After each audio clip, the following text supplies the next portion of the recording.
The most influential person in my life was my Grandpa Joe. He was a well-known mentor in Mount Pleasant and a baseball legend. He was also known as Iron. It was his nickname because he had such a strong arm and could throw batting practice for hours.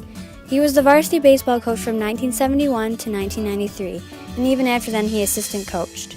My family is a big-time ball-playing family, and he helped coach each and every one of us with it.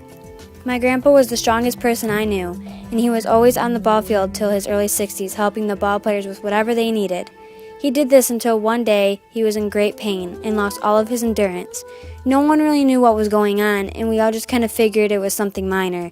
And of course, he didn't think anything of it either, and kept doing what he loved.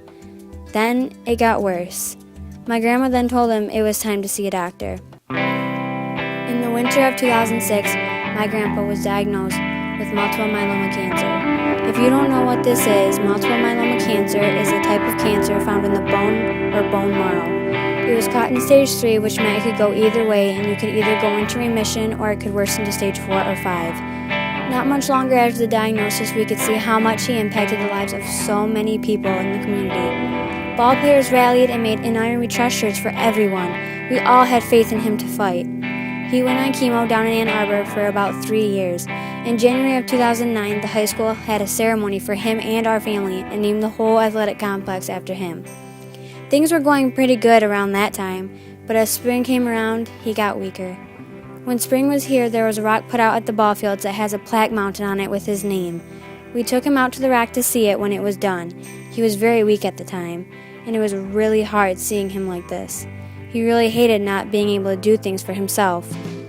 Over the summer, he continued to get chemo, but the cancer and treatment caused other organs to fail and dysfunction.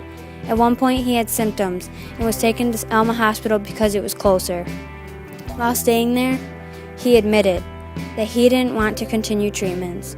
This is when we all knew time was short. He wanted nothing more than to be home with his family, and it wasn't long before community members and ball players, both past and present, were visiting. We as a family were there every night as things started to really go downhill. The visitors increased, and I realized how many people's lives he touched. After a 3-year battle of cancer, my grandpa died on Homecoming Friday, 2009. He fought a great battle and passed with his family and friends. Till this day, he still touches people's lives with the legacy he left, and people are still wearing the Iron t-shirts. Part of the reason why I have so much respect for my grandfather is that he lived every day a belief that is important to me. The most important thing in life is how you treat people. You never know what kind of impact you could leave on someone's life.